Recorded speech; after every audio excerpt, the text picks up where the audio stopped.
Hey there, guys. Welcome to Matt Stories. Andre here. I'm joined today with the infamous PT Player, one of the most controversial figures in British wrestling today. PT, how you doing, sir? I'm not too bad. And hey, yeah, controversial. Yeah, it goes with the name. I've been looking forward to doing this for quite a while. I mean, me and you have been speaking about doing this for a long time. So it's great that we've actually got the chance to sit down and get down to it, because I know there's some things that our followers are going to want to hear from you. And of course, obviously myself, that I'm really waiting to ask you, man. I think there's going to be a few things they're not going to want to hear from me. I always speak my mind and get in a bit of trouble for it. And yeah, it's a bit weird, this whole on the phone thing, Dre. You know, normally you sat on my sofa, bro. Yeah. See, when it's just me and you, obviously we've had some discussions, and some of them I wish we could have got down and had to obviously to tape it. But I think now it's the time to be blessed the people with some of let them in and see some of the things that we do. What we can do, we can just get down straight to it. If you're happy with that, Pete. Yeah, actually, to be fair, Dre, I think it's safer that people didn't hear some of those conversations. What we'll do, we'll kind of show you some of the stuff in the outtakes. Oh, God, yeah. I mean, lawsuits and God knows what else, mate. No, we won't think any different of you. I promise. Yeah, the last time I did one of these, I was sat in Luton University, and I offended them so bad they never had me back. It's a good thing it's you, right? I'm very, very difficult to offend, so don't worry. But basically, so Pete, what I wanted to have a word with you about, you've been in the British wrestling scene in one capacity or another for the last 18 years, if I'm correct. Yeah, that's right. Okay, so one thing I wanted to ask you with that is, how do you feel that the business has changed from when you started to now? For the worse. In what respect? What do you think is different? Okay, it used to be a lot harder to get into. It was still protected by people in the business. You had to really kind of fight to get into it. I wouldn't say you had to prove yourself, but maybe that's the term I'm looking for. Okay. So at the same time, though, do you think that whilst there's a bit more of a doorway to get in, do you think that helps in terms of bringing in new talent, or just totally, do you know what, you need to earn your place to get in through this door, and that's all there is to it? I think, see, I'm old school, and that's why I get in a bit of trouble, because, you know, not a lot of people really talk and think that way anymore. From my point of view, it's not... What am I looking for? It's not that it should be a real baptism of fire to get in and stay in, but the reason you have so many incidents and so many problems these days, I think, is because people get in that little bit too easily, and they're not made to realise the responsibility that comes with being in the business. Okay, go a bit further into that responsibility. Well, you know, I mean, today's society, yeah, I mean, that's an entirely different topic in itself, isn't it? Dude, it blends. I mean, obviously, it's a day-to-day thing. We try to keep, obviously, pro wrestling tries to keep with reality as much as possible. So it is very relevant. But I think that's exactly where it's gone downhill these days, because today's society, people don't have a clue how to carry themselves or hold themselves. They don't know how to behave. And it bleeds over into the wrestling business. You have incidents that you shouldn't. You have behaviour that you shouldn't. You have people on social media who just simply forget they're representing the wrestling business, you know? To be honest with you, I'll have to say I do agree with that to a point. I mean, sometimes you see things on social media that you think, you know, was that really needed? I know over the last few weeks I've been saying that a lot, using the term, was it really needed? But sometimes I think there's a slight line between personal and professional. And obviously, you know how it is anyway in pro wrestling, with that line being blurred anyway. But I think sometimes sometimes that line needs to be blurred, and other times it doesn't. Okay, let me interrupt you for a moment. I can, because you love me, right? I mean, Kayfabe is dead, much as it pisses me off. Hey, it took me this long to swear. That was impressive. But, Simon loves reminding me kayfabe is dead. So, again, today's society, they try and mix it up a little bit so it looks more real than potentially it should have to. Okay. And I think that's kind of what you're saying. Because kayfabe's dead, people will go to ridiculous levels to try and make this story or this angle or this, I'm not trying to sell tickets for the show that they're on.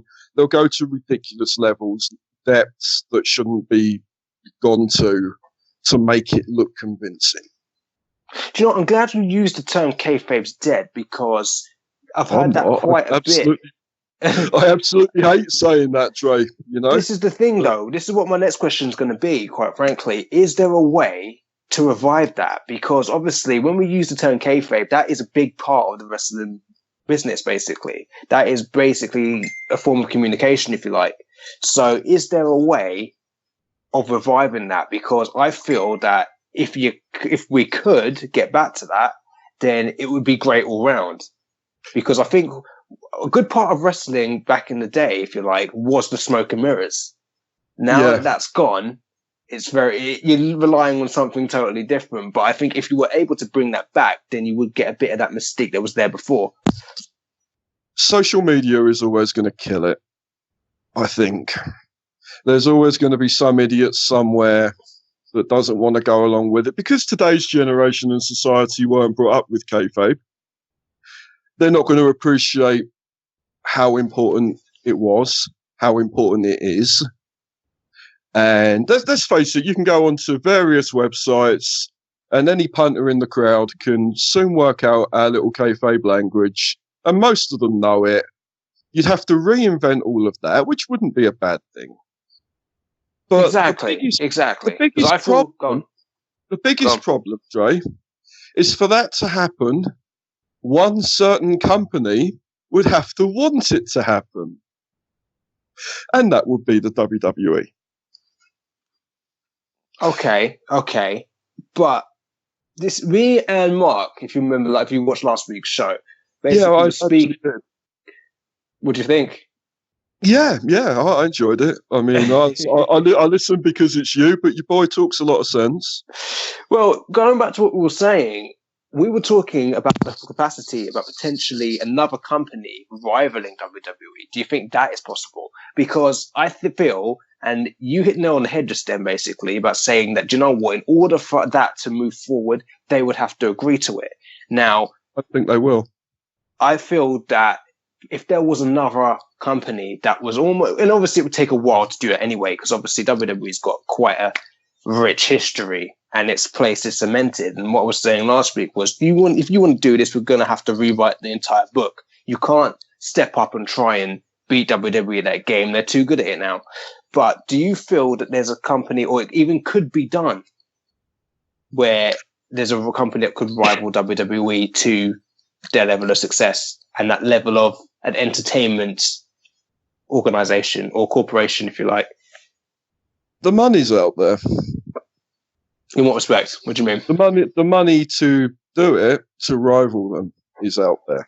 So what, when you say that, do you think when you say the money's out there, that it's there to be got, or that, do you know what, that is what it would take to do that? The money would be needed to put in from the investors. Yeah, I think it's the latter. The problem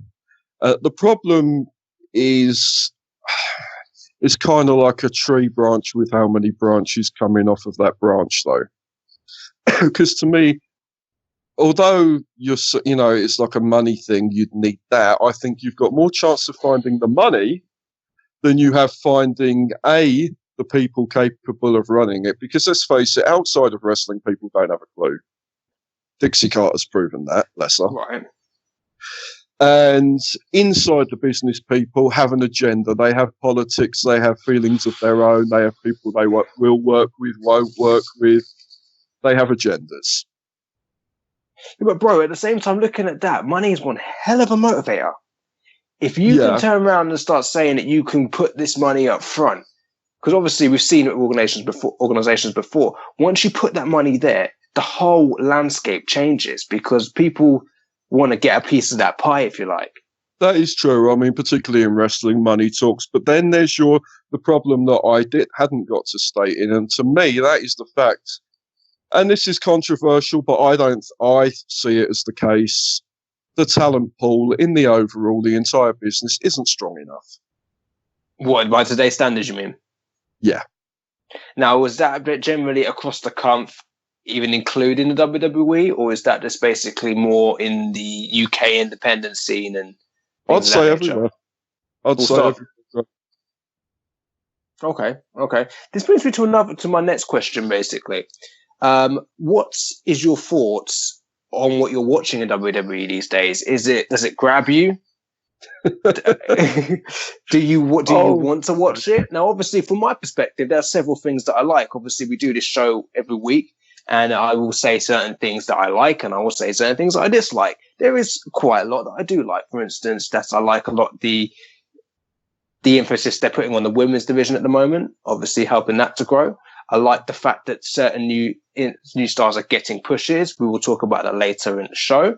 But I want to hear your perspective on that. You know my perspective. It's cynical, it's jaded, and it's old school. We had this conversation. I know we did. I know, but I know you're from the old school. But obviously, at the same time, I want to see if the new school can kind of reach to the standards, and what do you think it would take for them to do that if they're not doing it already?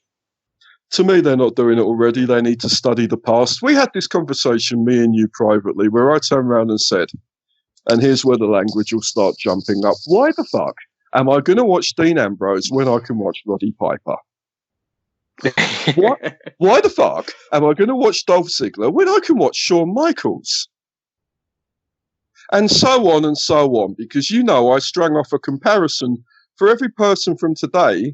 Why the hell am I going to watch that Baron Corbin bloke when I can watch Barry Windham, for example? You've got a point there. I mean, these guys have got incredibly big shoes to fill. I'm not saying I'm right. I mean, let's get on record, because I know I've probably pissed off most of your audience right now. But what I'm saying is, it's not that today's guys are that bad. It's just the people that they're blatantly, well, imitating is a strong word, but you know what I mean. Yeah. The people that they are essentially a copy of as such, they're nowhere near as good as. They're channeling the spirit of the old school guys, but they're not doing it as well. If you're going to do that, then they need to go back and study the tapes of what made the guys that they're kind of copying as such, for lack of a better term. They need to study them and watch what made them great. And then they'll get better. Okay.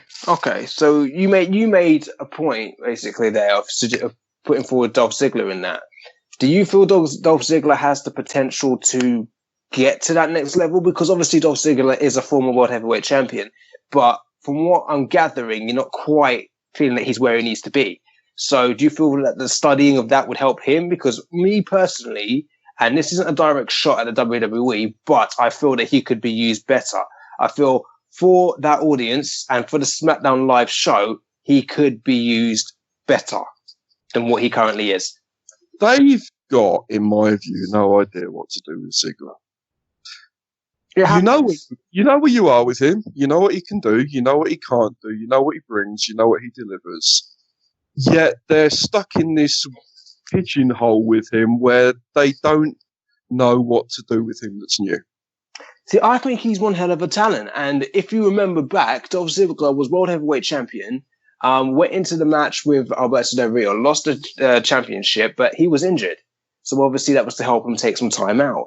And he never really got put back into that title picture. Yeah, one hell of an Intercontinental champion, but I think he needs to get that chance to go back to that main event level. Because with SmackDown Live, obviously, they've had a bit of a shift in the last few weeks, as obviously everybody's aware of. And I think that obviously it's time to pull him up a little bit. Dre, when you look at Ziggler, do you actually see a world champion, honestly? Yeah, I do. Okay. Yes and no. Yes and no. I see the potential for a world champion. Yeah, I don't think that we've tapped into it yet. Even when he was world champion, You know how it is. Sometimes you get these guys that are at mid-card level, but have the potential to be a world heavyweight champion. So they get that push, but they're still in the mind frame of the mid-carder. Okay, It's let gone. me put you in my time machine. Let me take you back to a beautiful time known as the 1980s, Dre. I can't wait. Essentially, even some of the 1990s. I'm not even going to name names because I don't need to. Okay. Think of all the incredibly talented people that the main world champions in the 80s and early 90s feuded with. Say Hogan, just for example. Yeah. Okay. Think of all the people he feuded with that were good enough to win that world title. Andre the Giant, Roddy Piper. Andre the Giant did win the world title, but Roddy Piper, for example, yeah. Yeah. Rick Rude. Bundy. There you go. There were a lot of extremely talented people that deserved a run, that were good enough for a run, that could have run with it. $1 Million Man, just to carry on. There you go. You see, I knew you'd be able to string off a load of names, and this is my point. Just because someone's good for that era or that time or that moment doesn't mean you chuck a belt on them. Without going too deep into this, do you think that maybe even back then some of those people got overlooked? Because obviously, you know how WWE works. WWE has their star. They have who they want to use, and they push that guy. And I think that's actually, to a point, works really well. Obviously, what can I say against it? You've got yourself your Cenas, your Austins, your Rocks, your Hogans. These guys have carried that company for the past, 30, 35 years now. So you can't mock the model. The model clearly does work. But I feel all in all, do you not feel that maybe some of those guys could have got that push, even if it was temporary? I know definitely $1 Million Man. Come on. Roddy Piper. Exactly. These guys, well, do you know, actually, both Roddy Piper and $1 Million Man are two of the biggest heels in pro wrestling, period. And but anyone who's never gone back and watched some old school Piper is seriously missing out. He's got a point, guys. Those who are listening, if you have got, obviously, we've got YouTube now, obviously. Go back and look at some old school wrestling of Roddy Piper and $1 Million Man. And obviously, I'd say, where are we talking, Pete? Late 80s, early 90s? No. I'd say mid to late 80s with a little bit of early 90s. Okay. I mean, Piper was an incredible heel. He was groundbreaking. He was doing controversial stuff. Obviously, of course, we can never forget the Jimmy Snuka incident when Piper crowned him over the head with the coconut. Obviously, that had never been done before. And obviously today, 20, 30 years later, we still talk about it. So that's the thing I'm talking about, though. How incredible would it have been if you put a belt on Piper? Yeah. I mean, it would have been risky. Because, I mean, as I said, why would I watch Dean Ambrose when I could watch Piper? But to be fair, and I have no problem with Dean Ambrose at all, but why would I watch Dean Ambrose when I could watch Brian Pillman? True. I can see what you're saying. But at the same time, obviously, it's reworking the model. Obviously, I say week in, week out, they need to kind of produce new stars. But where do you get the ideas from? Obviously, you have to look at the past to a point, Pete, and say, do you know what? Okay, how can we pick from that? You know what? I'm glad you said that because, yes, there are many similarities with Dean Ambrose to Brian Pillman. Brian Pillman's an entity of his own, by the way, and I think, obviously, a lot of that stuff was probably unscripted, but I can see where they're going with it because I actually kind of like how they went with Dean Ambrose because I feel that is kind of a lot of how Dean Ambrose is as a person. Obviously, you have to tweak and make that character into what you want to make it, but at the same time, it's real. It's coming from a real place. I mean, the thing with Ambrose is you're in a difficult position, full stop, because, I mean, he's back. I mean, everyone knows I've got a history with CZW. From my journalist days, I knew a lot of the guys. I interviewed them for websites and stuff back when, like early 2002 to 2005 time. As I said, I'm a bit biased towards CZW. I've always had a lot of time. I've known a fair few of the boys, but the thing is, everyone knows Ambrose came from that. Everyone's seen the footage now, and essentially that's what Dean does best. You're not going to be doing that on WWE. They're virtually turning him into a cartoon caricature of Who he that, is. Yeah. like a poor man's Steve Austin, essentially, but with a little bit more crazy. And to me, it doesn't work. You're not liking it. You're not liking it. No, they hang on the fact that you'll maybe still believe that one day they'll let Dean do his crazy shit that he did in CZW, but no one bloody sense believes that. It's not going to happen. I mean, obviously, CCW is just a totally different entity in every respect. You're not going to see that. But that is the beauty of that form of independent. You can look at it and there are no holds barred. It's for some people. Some people it'll be too much for. Let's be honest about it. Yeah. But yeah, I think obviously with that, if you want that, that's what you have to go for. But at the same time, Dean Ambrose, to a point, wanted to be in the WWE, and he has been a WWE champion. And I think actually he's done really well with the Shield. I think he's better. I'll tell you what I think. Rather like people who were good enough to hold the belt but never got to, I think Dean falls into that category where you will invest a lot more, you will care a lot more when he's chasing a belt rather than when he's holding a belt. When he's holding the belt, they don't know what the fuck to do with him. When he's chasing the belt, you can use his character, his personality, and everything for an engaging storyline. When he's got the belt, what can you do? It's like we spoke about privately about the chase. There are several people like that because obviously their passion, when you put them in that promo and when they're looking to get the belt, yeah, fine, fair enough. You believe what they're saying. You suspend your disbelief in certain aspects, but yeah, once they've got the belt, it's like, where do we go here? I don't know if that's poor management because at the same time, obviously, these guys need to know what to do with them. Quite honestly, that's what they're there for. If you're going to go on. Sorry, I was about to say that the thing is they're not taught how to carry their promos when they get the belt. Do you know what though? This is the thing about it though. This is the difference between that guy that's been a student of the indies against the guy that comes up and just goes straight for NXT. Obviously, that it's almost like it's almost like teaching somebody to drive. The first time you get in a car, you're doing it with a driving instructor, you don't get as many bad habits. If let's say you've been driving illegally since you were like 13, 14, and then when you're 17, you try and get in the car with a driving instructor, you're going to have a ton of bad habits. Same thing applies here. When you've got that guy, because obviously Dean Ambrose, and I think he even admitted it himself in Steve Ambrose's podcast, he likes to do his own thing. And even gave a small promo and demo of what he would like to do, and then explained that WWE is more scripted. I think maybe sometimes that's the issue. Sometimes it's learning to get around what you've kind of developed yourself. Because Dean Ambrose is somebody who's actually performed all over the world. He's obviously worked in the United States, worked in Puerto Rico, and he's picked up little bits as he's gone along. But then to go to WWE and then kind of fit into what they want him to do, that might have been a bit hard for him. I think, to be honest, for everything I say, it's a ridiculously hard line to tread because in the indies, you're going to get away with a lot more.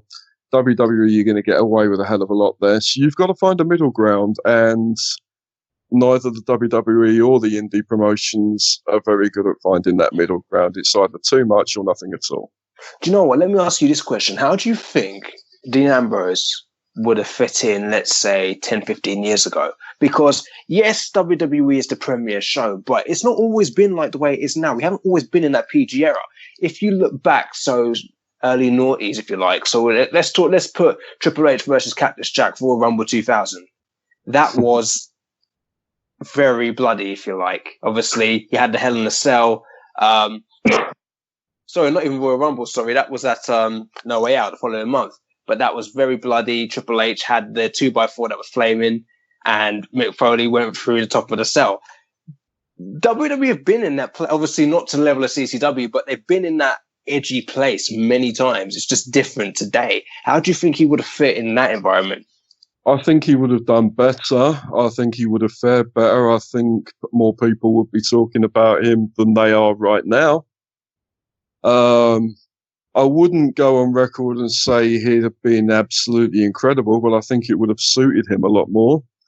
I think a younger Mick Foley at that point would have been able to take him under his wing a fair bit and man, point him in the direction, so to speak. And let's just get on record. Everyone knows. You knew I was going to drop this at one point. I am Mick Foley approved. Go on YouTube and you will find an 18-second promo video of Mick sat in the backstage of a venue with one of my best friends, Tom Bleasdale, recording it. And Mick gives me a little shout out and gives me some credit for my charity work that I was doing because I was running the UK's first and only. And I will get that on record because there are so many. Yes, I was there with you part of it. So many cheap art imitations. And yes, Dre, you were a part of it. I was running Cause, which was charity appeal wrestling shows for 2.5, nearly 3 years. Charities were making money. I certainly wasn't. Me as well. But do you know what? In saying that, right, I saw a lot from the British independent scene when I was there. Obviously, I learned a lot about wrestling between when you was finished wrapping up PTW and obviously starting Cause. I learned a lot about just general. Those initials, Dre. You said those initials. Yeah. but I learned a lot just generally about the independent scene and about what goes into running a wrestling show from that. And do you know what? I'll give a shout out to everybody who was involved because let's face it, the main aim for Cause was obviously to take wrestling and do something for charity with it because no one else was doing that at the time.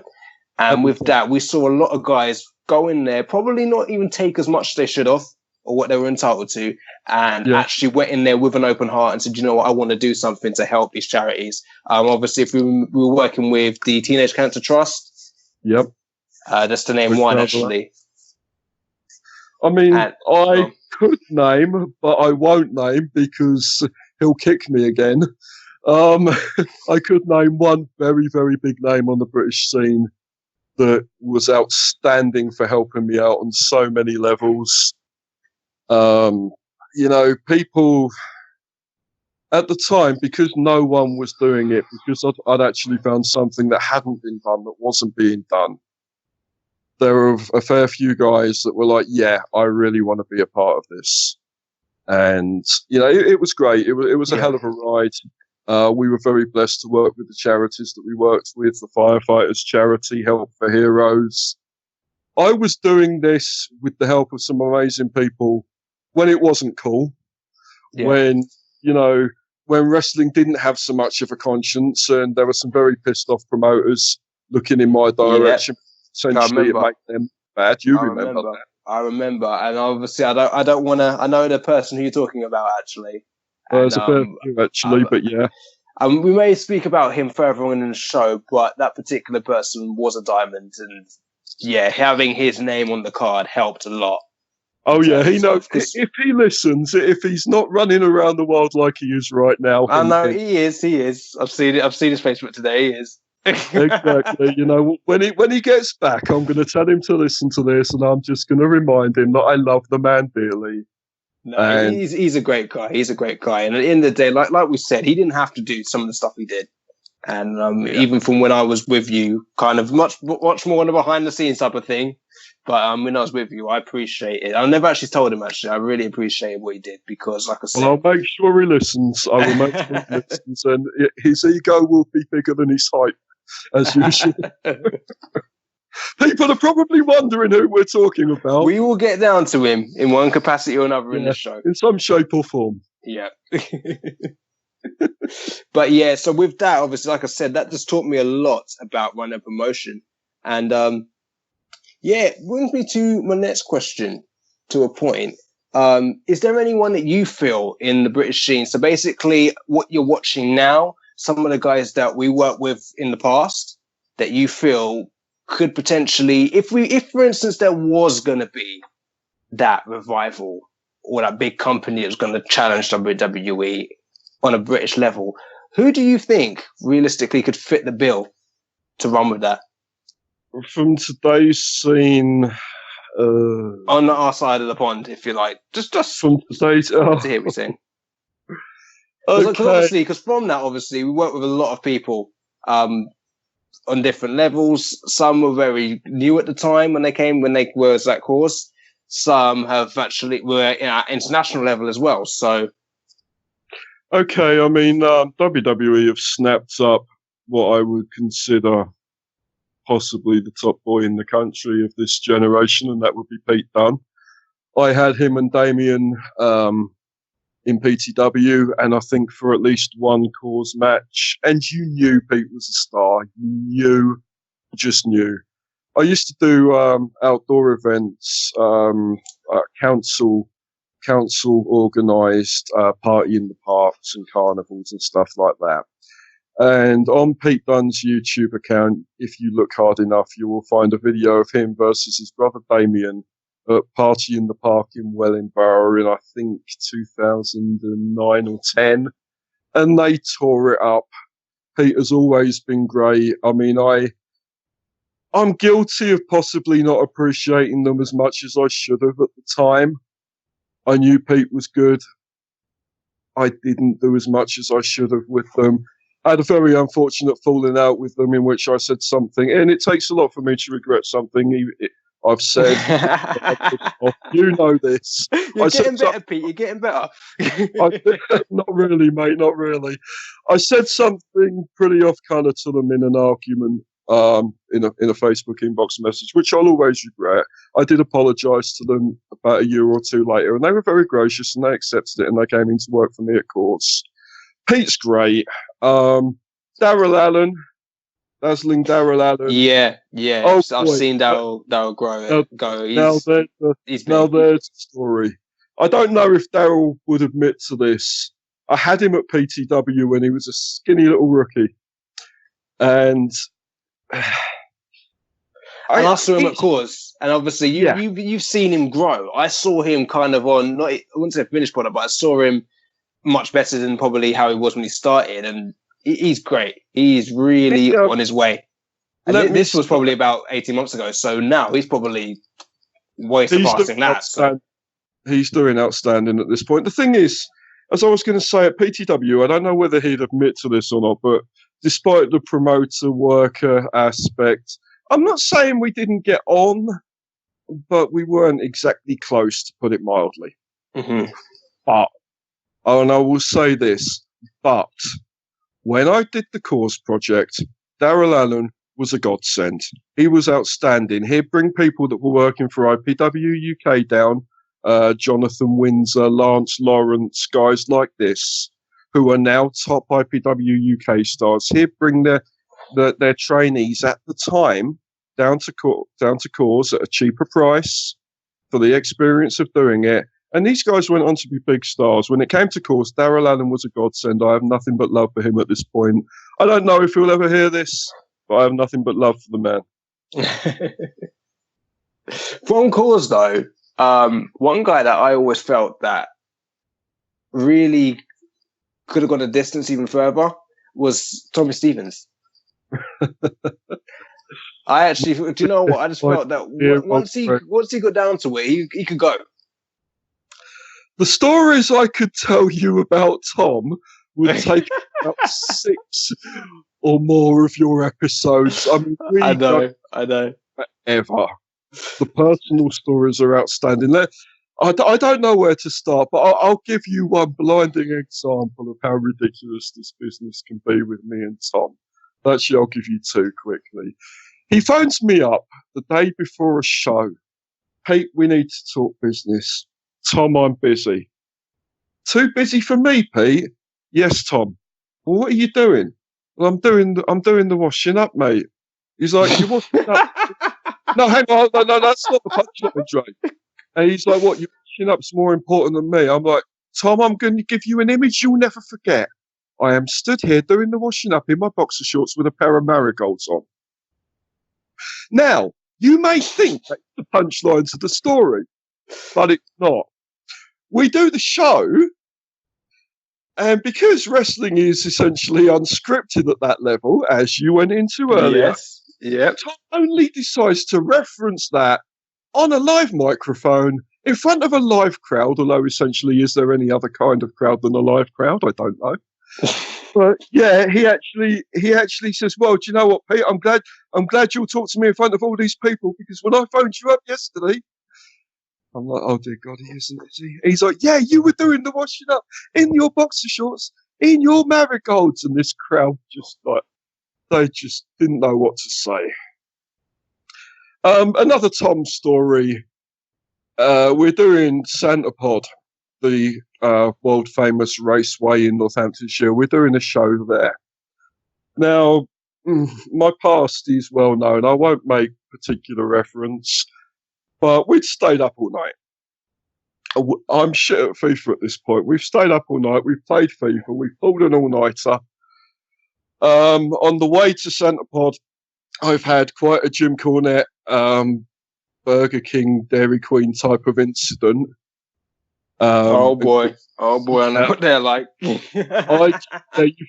know when I go off. Yes, of course. And it's 8:30 in the morning. I'm freezing fucking cold, and they got my order wrong. You do not want to be on the end of that. Ooh, not a smooth move. Not a smooth move at all.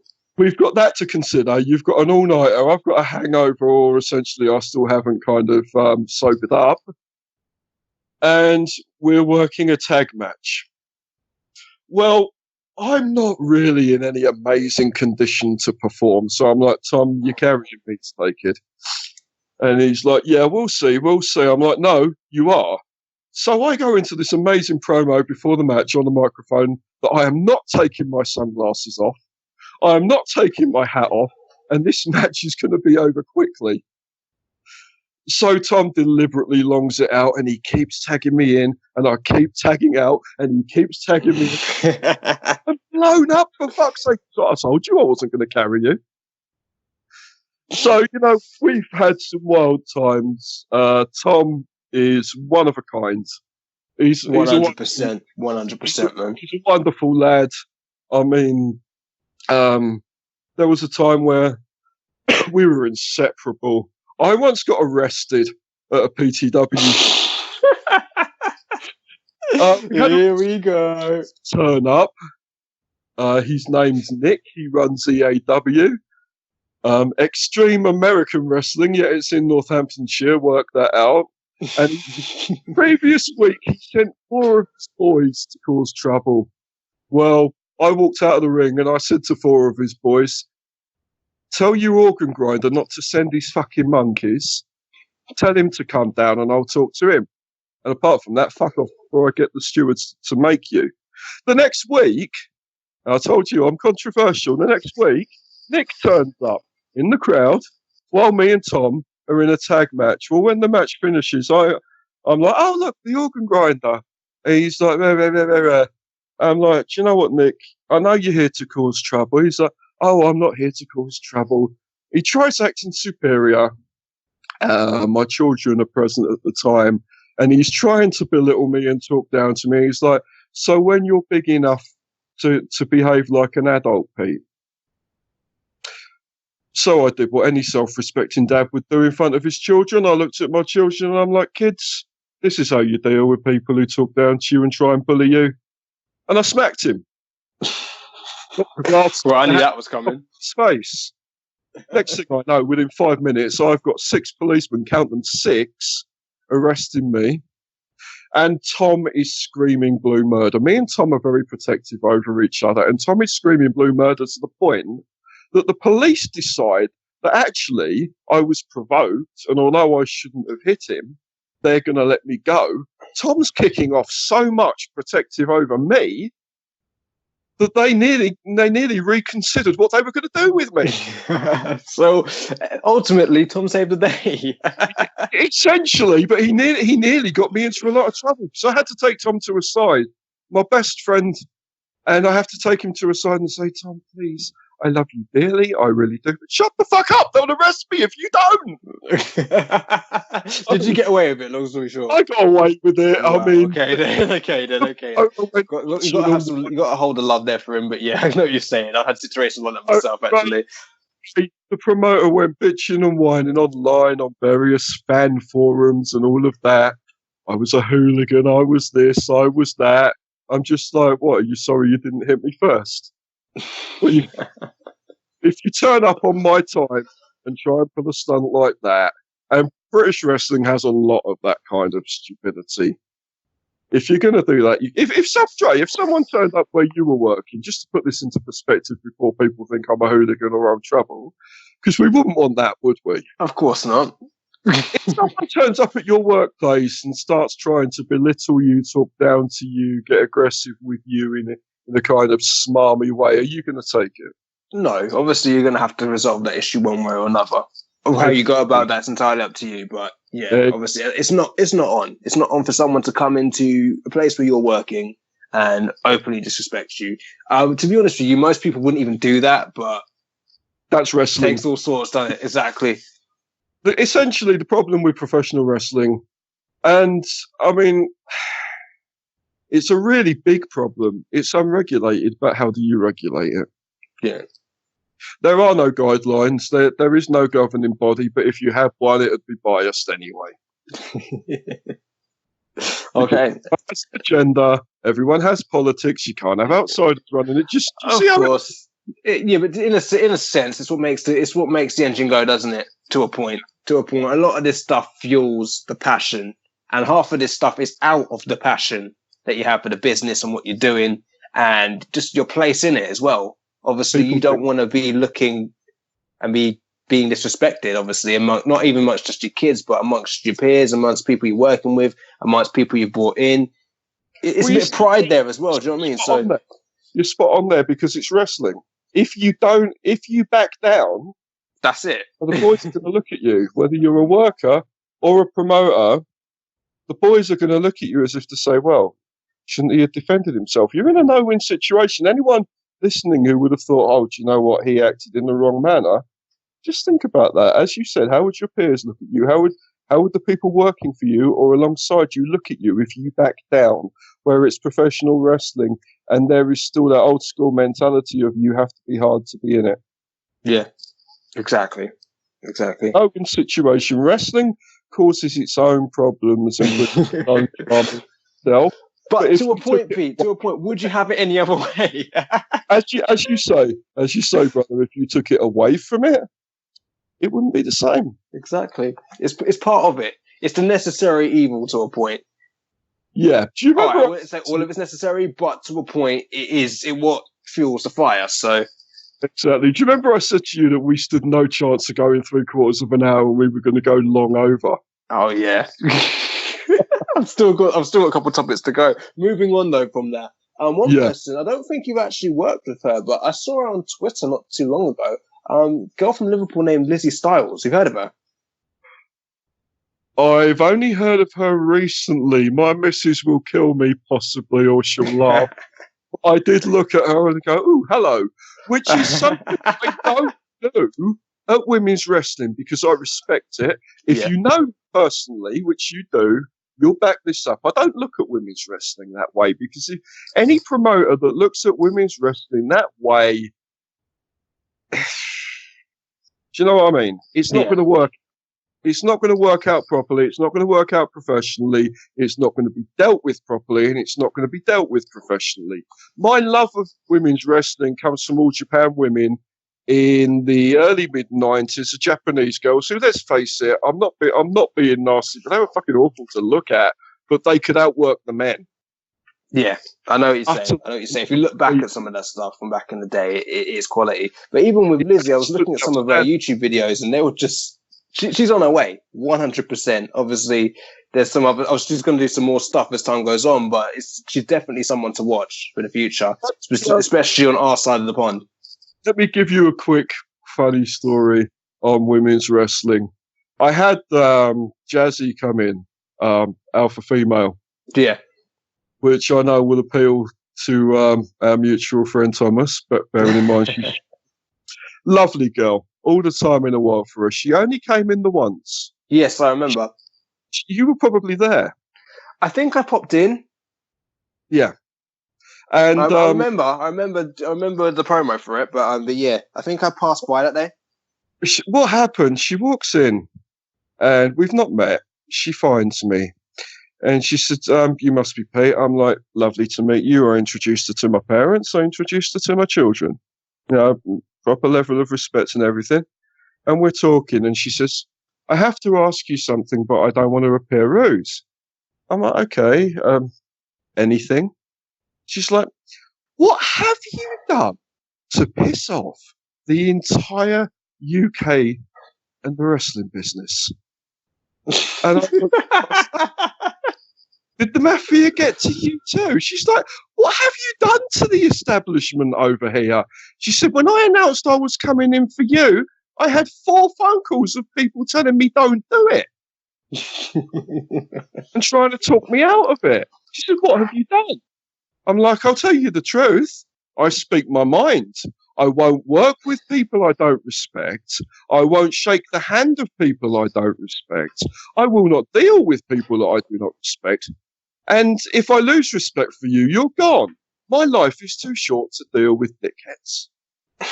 And of course, in professional wrestling, professionalism, and we use that term with inverted commas and lightly, professionalism is shaking hands with those exact people, playing nice to their face and criticising them behind their back. Well, I'm sorry, I can't do that. If I think you're a wanker, I'm going to tell you. Dude, you've always shot straight from the hip all the time I've known you. So from my perspective, I don't expect you different. But you wouldn't believe how much that offends people in this business, particularly. But she's a lovely girl and very talented. There are some very, very good women's wrestlers out there. I feel controversially that the WWE, their women's revolution, is very forced, in my opinion. They've tried to do it too soon, too quick. They've pushed it onto people. I'm not a TNA mark. I haven't been for a very long time. But they were doing it before WWE with the knockouts. And for me, although they've got some very talented girls up there at the moment, it's very forced to me. Do you think? Yeah, I think it's happening too quickly. I'm a fan. To a point, I'm a fan of what they're doing at the moment with the women in WWE. I'm not saying it's bad. I just think it's been rushed a bit too soon. The only thing that I will kind of agree with you on that was when, I think it was last year or 2015, Stephanie McMahon came out and started putting groups together. There you go. I was like, you fucking for real? What is this about? That's not how this works. Obviously, stables, groups, they form together over a common dislike for somebody or common situation. It needs to be natural. You can't have someone come out and say, right, you guys are going to be in a group, you guys are going to be in a group. Why do you think that pretty much every single one of those groups do not exist anymore? Because it was blatantly manufactured. Let me put it to you this way, and this is about to get lively. Now, to me, Stephanie jumped straight on that because she knew it would make her look good. Because let's face it, a lot of people do not have a lot of time for her. So she found something that she could chain herself to the wheel of that would make people look at her and go, "Oh, well, you know, it's a case of what have you done today," type of thing. They'll forget her past and all the things that have pissed people off. Do you see what I mean? Yeah. And for me, that's what it was. And for me, that's Triple H and NXT. Because let's face it, let's be really realistic. If you go back, if you're an old school viewer, there's a lot of things Triple H has done or been rumoured to do or had a part in that have really pissed people off. Everyone remembers the comments about his shovel and burying people and how much it annoyed people. And I've always been of the impression that whilst I have no major issues with the man, on some levels I like him and what he does. On some levels I'm all right. On some levels he annoys the hell out of me. I don't think he can bear the thought that people will remember him for the things that pissed them off. And to me, that's why he chained himself to the wheels of NXT. Because look, whenever NXT does something big, whenever something big happens or someone big turns up, look who has to be a part of it. Even if it's just a press conference or a promo or a picture announcing that the guy's coming to NXT, It's always Triple H. Yeah. It's to me, the pair of them can't stand the thought that their behaviour in the past may actually be remembered. They want to make sure that the most recent stuff that they remember for is good, in the hopes that people will have a short-term memory. No, in terms of shouting out Triple H, though, I am behind him coming over here and doing what he's done with the UK Championship. I personally feel that was long overdue. Yeah, I think controversially, I think they may have done it at the wrong time. Okay. On the other side of the coin, the time when it should have happened, they couldn't have done it. I think they would have met with too much opposition from over here. At the point they're doing it now, the British wrestling scene is willing to play ball. At the time that it would have been better for them to do it regarding the talent being better, they couldn't have done it.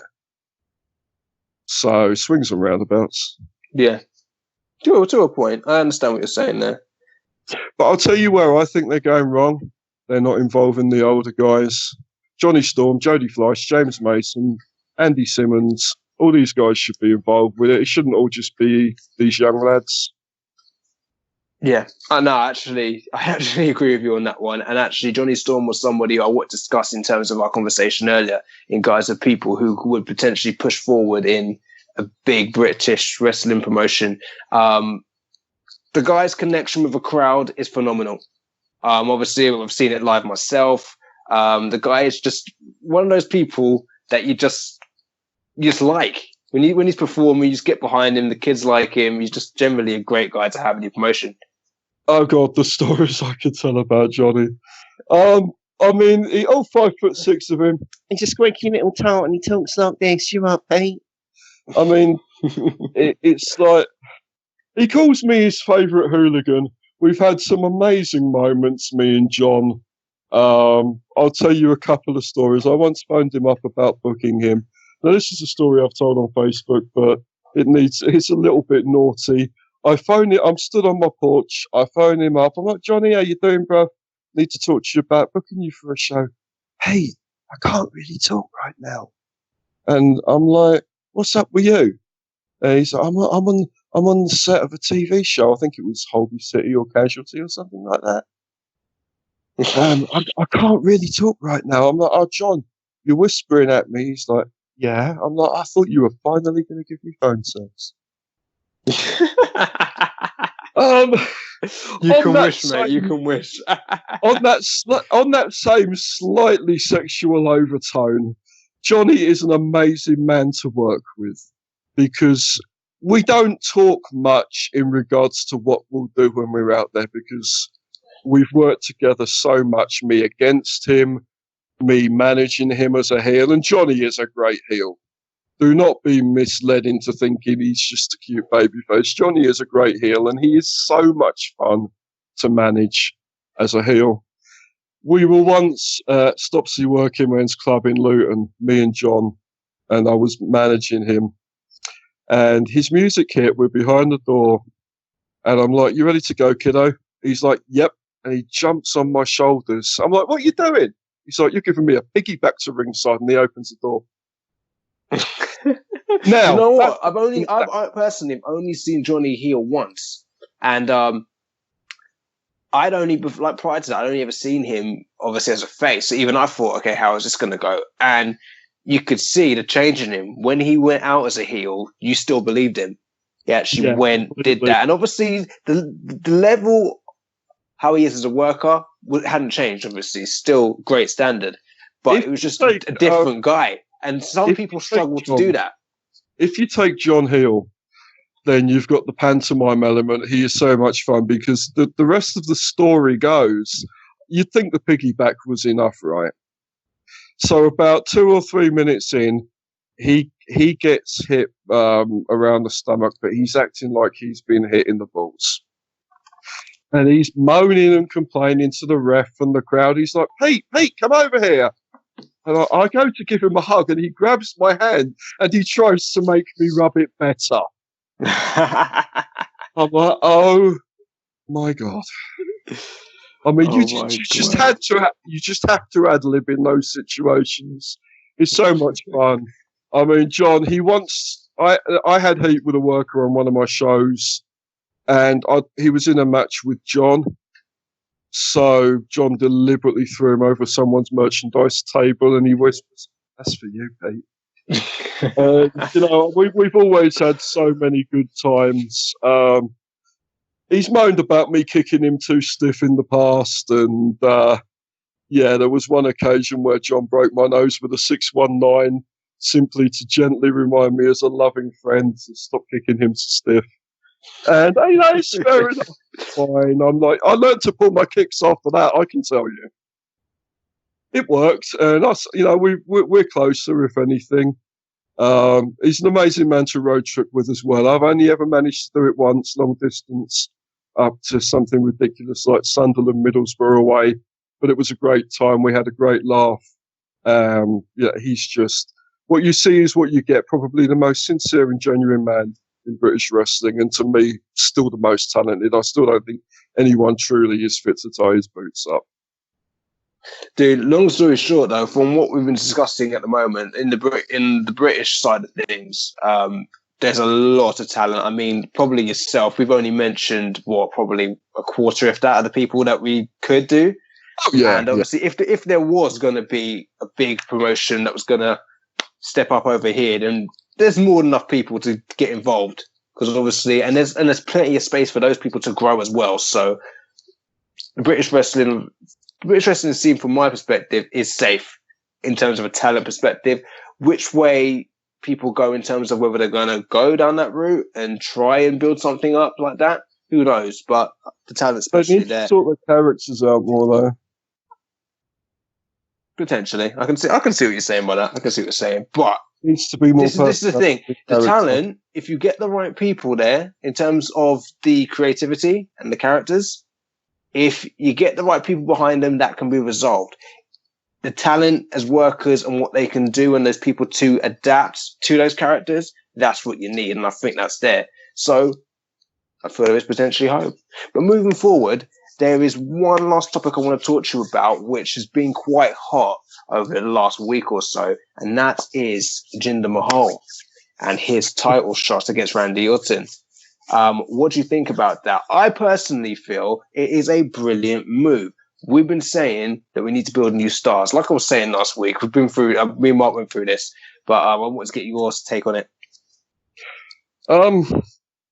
It goes back to that rather dodgy group convo, really, when I said that Simon could be Jinder's, what was it, social networking and dating website cousin, Tinder Mahal. From a business move, i.e. breaking out into countries like India and that, it's genius. And to be fair, the guy has put a lot of time into his physique and improving himself. But this is not a criticism on him, it's a criticism on today's booking. The man's been jobbed out for months, weeks, years, forever. He's never done anything particularly of note. And now you're suddenly supposed to forget all of that and take him seriously. And that's not his fault. Yeah. That's their booking. Same with the, not the same with, but it's essentially like the lads they've put with him. No knock on them. No one knows really who they are. So essentially you've got a perennial jobber to the stars that has been beaten so many times that, is there anyone that actually believes he's going to beat Randy Orton? I think they should let him, personally. I don't know how it will turn out. I'm on the other side of the fence in that one, Pete. I'm basically saying, do you know what? Give the guy a chance. Yeah, I've got no problem with giving the guy a chance thing. Because I'm no disrespect to Randy Orton, but how many more world title reigns is this guy going to have? Quite honestly. The guy had his first world title over 10 years ago. I'm going to throw this in a ridiculous other direction. This is why they don't use their TV programs properly. They don't use Raw properly. They don't use SmackDown properly. Superstars, whatever they have now, they don't use them properly. Because if you wanted to have Jinder Mahal and various other guys that have been through that, them shows, yeah, you'd have them on those shows, and you'd have them in squash matches, and you'd have them against guys that it's okay for them for them to beat, and you build them up to the point where you might actually take them seriously against Randy Orton, instead of just virtually they get a win 1 week out of nowhere, and oh my God, suddenly he's number one contender. Now this guy's going to get shit on by half of the internet, but no fault of his own. Yeah. Then that is what's happened. But obviously, I can see past that, and I'm thinking, yeah, give the guy a shot. Yeah, let's see what happens. Listen, brother, you can see past that. A few people can see past that, but can the majority see past that? In my opinion, no. You've got to care to be able to see and past I think from the other side of the coin, it is a bit forced. It's going down the route of, this is what we're going to do, and you're going to like it. And like I said, obviously, I think it's not a bad idea, but there are other people who are just not going to go with that approach. To be fair, Roman Reigns. At the end of the day, I like Roman Reigns as well. I've got no problem with him, but a lot of people just don't like the fact. To the wife at this point, the wife certainly likes Roman Reigns, but but it's the fact. It's not so much about that. It's just the fact that they've spoken, and it hasn't been heard. If you like, should we say? They say we don't want Roman Reigns. Purely because of the fact that they feel it's going to get forced down their throat. And that is all down to John Cena, because basically, John Cena, don't get me wrong, John Cena deserved everything he got.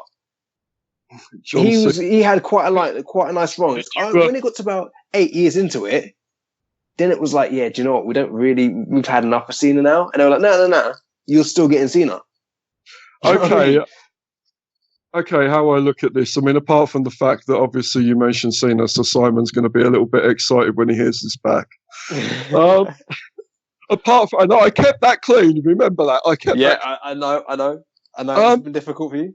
It really was. It really was. You're gonna like this, and you're gonna watch this. You see, the thing is, I get why they do that, because let's face it, today's fan is so fickle. They don't know what they want. They haven't got a clue. They'll change their mind every 2 minutes if there's something, if they moaned for something that they want and then suddenly it doesn't quite play out the way they wanted it.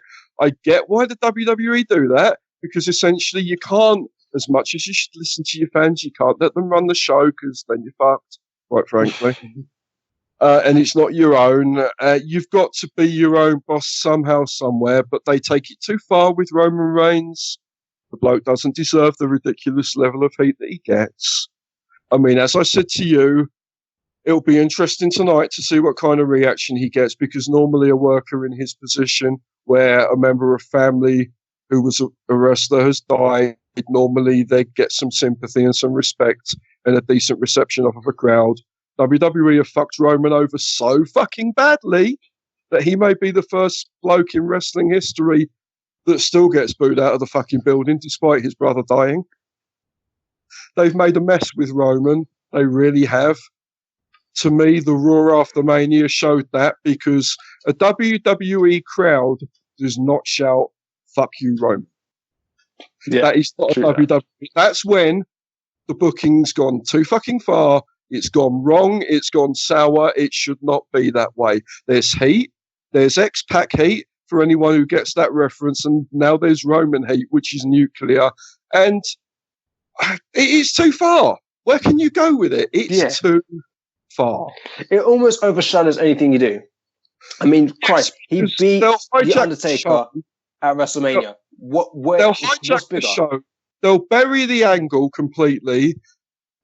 It will be worth nothing. Yeah. It's ridiculous. It's been taken too far.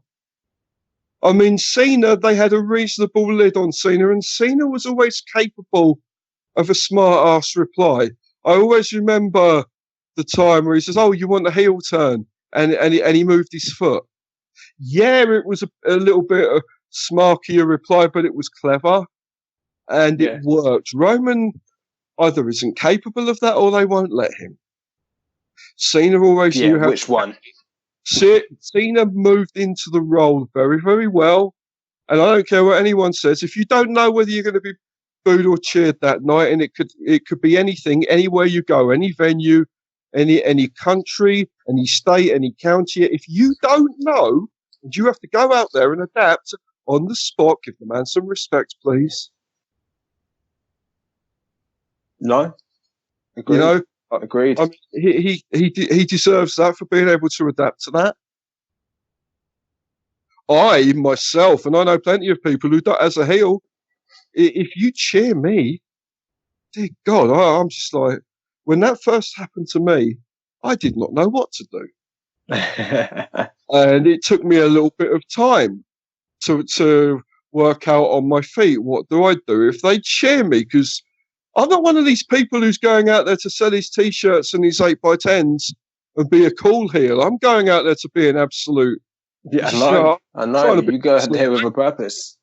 Because I'm old school. I mean, when kids have asked me afterwards to sign their poster, now I won't go fully old school on it and say no and walk away. I will sign their poster and they'll say, well, you were nasty out there, but you're being nice to me. I'm like, well, that's work and this is personal.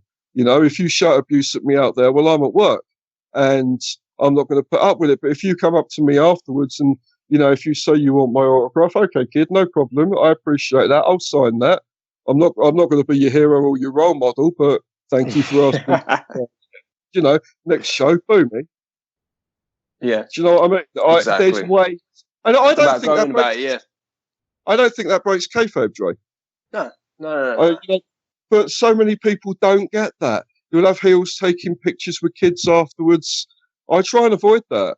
You know, I'll sign anything and I'll do it with respect because, you know, even if it's someone else's show and I'm not running the show, you've still got to carry yourself in the right way. Precisely. Because if you refuse, these people won't come back. But you have to deal with it in the right way, that there is still some suspense of belief or disbelief. You know, that they still think you're that character when you're out there. Exactly, because obviously when they come back, they still need to see that. So exactly. My brother, it's been a pleasure. We are actually out of time now. I'm sure we are. I'm looking at 1 hour 8, and we haven't done too badly. We've only gone like about 20 minutes over. And I'll be cheeky, Dre. Yeah. As you well know from today on Facebook, I've just started my own podcast. It was something that a lot of you, yourself included, and many others have been saying, Pete, when are you going to do this? So if you go on to Google Play Store or iTunes and you download Castbox, my new podcast, I've never done it before. I've only appeared on other people's, which is a blessing and an honor that I do genuinely appreciate. No matter how I might come across, I'm very appreciative for the opportunity to speak.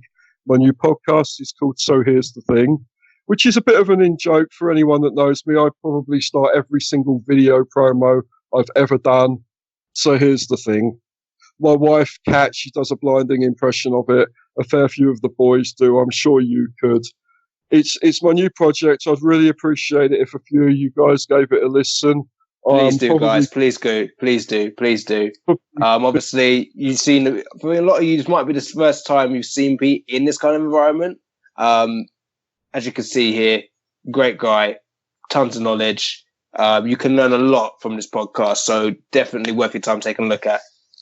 Well, I really appreciate that, Dre. I mean, like I said, I've actually tried to keep it slightly less controversial than I was going to. I mean, I haven't mentioned being on good terms with Vince McMahon's lawyer yet.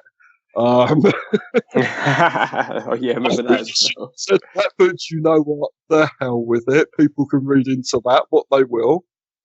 There's a few things I haven't mentioned and haven't said. I haven't called Will Ospreay a complete wanker yet, but I have now. Same with Nick Aldis, Magnus at TNA. There's another complete wanker. You knew I was going to get it in there somewhere. I figure you've got to go out on a controversial. Anyone who wants to know why, then you're just going to have to invite me back, and I will do an entire podcast on everyone I've fallen out with over the years. But, me and you, we've been best of friends for 8 years. You know, your family to me. I appreciate you and Simon and Thomas and all of the boys involved, the hard work that you put into this. I know how much time and effort you all put into it, you know, with like real life, inverted commas, and jobs and everything else. I really appreciate the opportunity. And, you know, I mean, I've seen the likes on Facebook. You know, there's a lot more of them now. You've had a real upsurge this week. Yeah. This is a podcast. I love you guys to bits. Like, Pete, it's been a pleasure, man. It's been a pleasure having you on here. I mean, like we said, I've been trying to get you on here for quite a while, even before last season.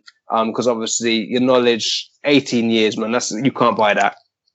You can't pay for that. I know what you're thinking. That wasn't even like a pun or anything. But no, yeah, there's a PTW budget joke in there somewhere, which everybody's made. You know, it's a shoestring budget. Yeah, it's a second-hand shoe. I found it in a bin. One of the laces is gone. The cat pissed in it. Yeah, I mean, money is one of those things. But you know what? If you've got heart, if you've got determination, stubbornness, awkwardness, if you want something, you'll make it happen. I certainly did. And, you know, to stick around for 18 years, I'm not saying I've done amazing, but I've done a hell of a lot better than a broke Luton boy with no qualifications to his name that managed to become a printed journalist in 3 different fields. I got into wrestling because I wanted to write children's books back in 1999. Mick Foley beat me to it, and look what happened. But the point is, you guys on the podcast, you want this. And I know it's only going to get bigger. It's only going to rise. And my God, you guys deserve it. And anything. Thank you very much, man. Thank you very much. I really appreciate that. I'm going to let you wrap up now. I'm going to shut up. I'm going to thank everyone for listening. And Dre, I love you, brother. Thank you very much, man. That was mutual. Guys, thank you very much for listening to this week's episode of the podcast. Please check us out on Facebook at The Matt Story. Same on Twitter. So obviously at The Matt Story. And please subscribe to the YouTube channel. Thanks so much, guys. See you next time. Bye.